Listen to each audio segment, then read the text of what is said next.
Cause rule. ये students, जब हमारे पास राइट एंगल ट्रायंगल ना हो तो ट्रायंगल को सॉल्व करने के लिए ना तो हम ट्रिग रेशियो इस्तेमाल कर सकते हैं और ना ही हम पाइथागोरस थ्योरम इस्तेमाल कर सकते हैं। तो जब हमने ट्रायंगल सॉल्व करनी हो, मीन के ट्रायंगल में साइड्स की लेंथ फाइंड करनी हो और एंगल फाइंड करना हो, तो उस वक्त हम साइन रूल और कॉस रूल अप्लाई करते हैं। तो इस लेसन में हम कॉज रूल को सीखेंगे कि साइड को फाइंड करने के लिए कॉज रूल को कैसे अप्लाई करते हैं और एंगल को फाइंड करने के लिए कॉज रूल को किस तरीके से अप्लाई किया जाता है। फॉर एग्जांपल, मेरे पास ये एक एक्यूट एंगल ट्रायंगल है, ये इसका एंगल ए और ये एंगल बी और एंगल सी है। एंगल्स के अपोजिट साइड को स्मॉल ए से रिप्रेजेंट किया जाता है और एंगल की अपोजिट ए एंगल के अपोजिट स्मॉल ए इस साइड को रिप्रेजेंट करेगा, एंगल बी के अपोजिट स्मॉल बी और एंगल सी के सामने स्मॉल सी लिखा जाता है। अब अगर हम साइड ए कैलकुलेट करना चाहते हैं तो टू फाइंड बी सी, इस लेंथ बी फाइंड करना चाहते हैं, तो हमारे पास कौन सी इंफॉर्मेशन हो कि हम कॉज रूल अप्लाई कर सकते हैं। तो हमारे पास बाकी दो साइड्स की लेंथ होनी चाहिए। साइड बी जो लेंथ ए, जो साइड ए सी है, for example it is 15 centimetre, और साइड सी जो कि जिसको हम ए बी भी कह सकते हैं, it is equal to 10 centimetre. इसके अलावा हमें इन दोनों साइड्स के दरमियान वाला एंगल भी पता होना चाहिए। इस एंगल को हम कहते हैं included angle. Included angle for example it is 30। तो अगर हमने कॉज रूल अप्लाई करना है तो टू साइड्स नोट कर लेते हैं जी, क्या हमें पता होना चाहिए। अगर हमने कॉज रूल अप्लाई करना है टू फाइंड साइड, तो हमारे पास क्या होना चाहिए, two sides and included angle must be given या नोन, ये दोनों चीजें आपके पास होनी चाहिए।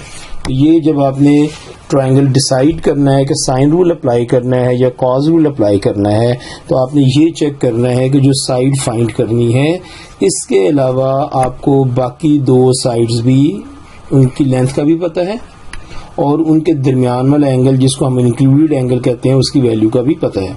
अब मैं इसका साइड फाइंड करने का फार्मूला लिखते हैं कि इसका फार्मूला क्या है।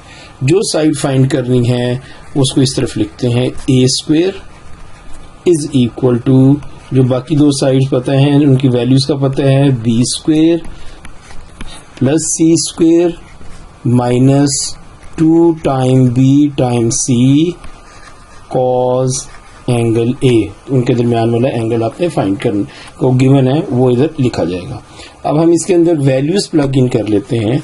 सो A square we have to find, A square को हमने फाइंड करना है, साइड ए मीन के बी सी फाइंड करनी है।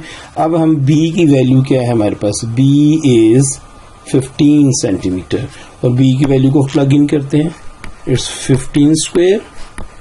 सी की वैल्यू है हमारे पास 10 स्क्वेयर माइनस 2, बी की वैल्यू 15, सी की वैल्यू आपके पास 10, कॉज और एंगल ए आपके पास 30 डिग्री है। अब करना क्या है कि कैलकुलेटर पे एज इट इज, जैसे यहाँ पे लिखा हुआ है, आपने कैलकुलेटर पे एज इट इज वैल्यूज लगा लेनी है और उसको इक्वल का बटन प्रेस कर दें। 15 square plus 10 square minus 2 bracket 15 bracket close bracket 10 bracket close cos 30 लिखें, इक्वल का बटन प्रेस करें तो आपके पास जो आंसर आएगा कैलकुलेटर पे वो आएगा 65.192। Now take square root on both side, इस साइड पे भी स्क्वायर रूट लें ताकि ये स्क्वायर को हम खत्म कर सकें। सो आपके पास a इज इक्वल टू, आपके पास आ जाता है 8.0741 सेंटीमीटर अब हम इसको 3 सिग्निफिकेंट फिगर तक राउंड ऑफ करेंगे and your final answer is a is equal to 3 significant figure, जो थर्ड सिग्निफिकेंट फिगर वो 7 है और 7 के बाद वाला नंबर 5 से छोटा है, तो इसको हम लिख सकेंगे 8.07 centimetre and this is your answer. तो स्टूडेंट हमने इसमें सीख लिया कि अगर हमने कॉज रूल अप्लाई करना है साइड फाइंड करने के लिए, तो हमें बाकी दोनों साइड्स की वैल्यू का पता होना चाहिए और उसके दरमियान वाले एंगल का पता होना चाहिए, और ये फार्मूला अप्लाई करें और फार्मूले के ऊपर डायरेक्ट वैल्यूज अप्लाई करके कैलकुलेटर से इसको सॉल्व कर लें। ओके स्टूडेंट, अब हम देखते हैं कि अगर हमने एंगल फाइंड करना हो बाय यूजिंग कॉज रूल तो हमें क्या इंफॉर्मेशन होगी, तो फिर हम कॉज रूल को अप्लाई कर सकते हैं। तो वो नोट कर लेते हैं जी, how to find angle by using cos rule. तो उसका नोट क्या है जी कि जब आपने कॉज रूल के जरिए एंगल फाइंड करना है, all 3 sides must be known. तो ये तीनों साइड्स की वैल्यू का पता होना चाहिए। तो ये हमारा बेसिक रूल आ गया। इसके तहत अब हम ये देखते हैं triangle ABC find angle BAC। तो हमने ये वाला एंगल फाइंड करना है। जिस एंगल को आपने फाइंड करना है वो आप इस साइड पे लिख लो, cos A। तो cos A की जगह पे मैं लिख देता हूँ cos BAC, क्योंकि cos BAC के साथ लिख सकते हैं। तो हम लिखेंगे cos BAC is equal to, अब हमें पता है कि ये साइड्स जो होती हैं एंगल के सामने वाली साइड स्मॉल c से रिप्रेजेंट होगी, एंगल A के सामने वाली साइड स्मॉल a से रिप्रेजेंट होगी और एंगल B के सामने वाली साइड स्मॉल b से रिप्रेजेंट होगी। जो उनसे एंगल फाइंड करना है उसकी साइड्स लिखते हैं जी b² प्लस c², और जो एंगल फाइंड करना है उसकी ऑपोजिट साइड को हम नेगेटिव के साथ लिखेंगे। सो b² plus c² minus a² divided by 2 times b times c। तो दरअसल ये वही फार्मूला है जिसको रीअरेंज करके एंगल की फॉर्म में लिखा गया है। तो आप डायरेक्ट ये फार्मूला याद करके भी एंगल फाइंड कर सकते हो और इस फार्मूला में भी वैल्यूज लगा के और फिर फार्मूला को रीअरेंज करके भी वैल्यू फाइंड कर सकते हो। इसका ये फायदा होता है कि आपके पास डायरेक्ट आंसर आ जाता है, आपको मैनिपुलेशन कम करनी पड़ती है। तब हम फाइंड करना चाहते हैं cos BAC is equal to, अब हम वैल्यूज प्लग इन कर लेते हैं। जब हम वैल्यूज प्लग इन करेंगे तो b की वैल्यू 10² c की वैल्यू 15² माइनस, और ये a की वैल्यू है आपके पास 20। तो याद रखिएगा जो एंगल फाइंड करना है उसकी अपोजिट साइड नेगेटिव में रखनी है। 2 टाइम्स 10 टाइम्स 15 ये वैल्यूज हमने प्लग इन कर ली। अब आप कैलकुलेटर का इस्तेमाल करें, न्यूमरेटर को फाइंड करें और फिर डिनोमिनेटर को फाइंड करें।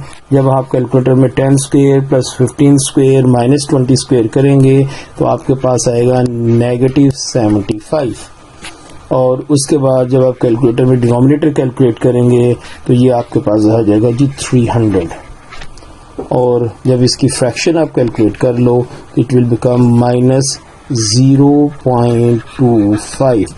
ये स्टूडेंट्स यहाँ पे एक बहुत इंपॉर्टेंट पॉइंट है कि कॉज में नेगेटिव वैल्यू आ सकती है।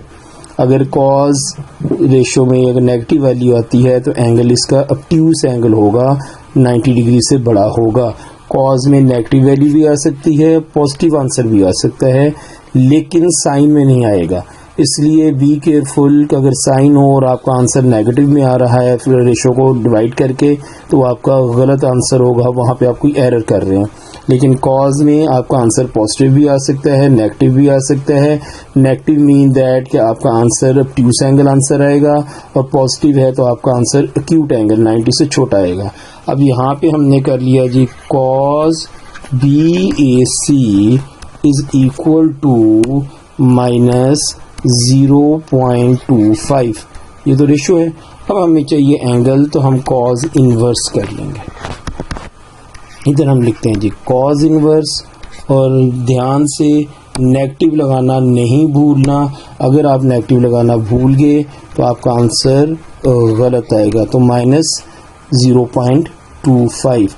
जब आप इसका कॉज इनवर्स करेंगे, कैलकुलेटर में शिफ्ट का बटन दबाएं, कॉज का बटन दबाएं, तो आपको कॉज इनवर्स मिल जाएगा। ब्रैकेट है तो ब्रैकेट में -0.25 लिख के ब्रैकेट को क्लोज करें, इक्वल बटन प्रेस करें, एंड योर आंसर इज 104.47।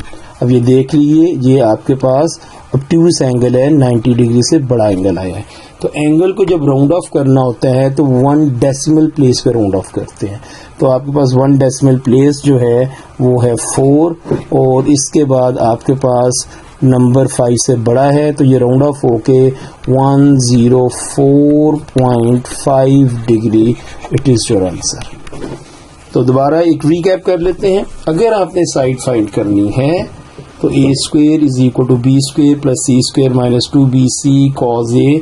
जो साइड फाइंड करनी है वो आपके लिए बाकी दोनों साइड्स और उनके दरमियान वाला एंगल, इंक्लूडेड एंगल का पता होना चाहिए।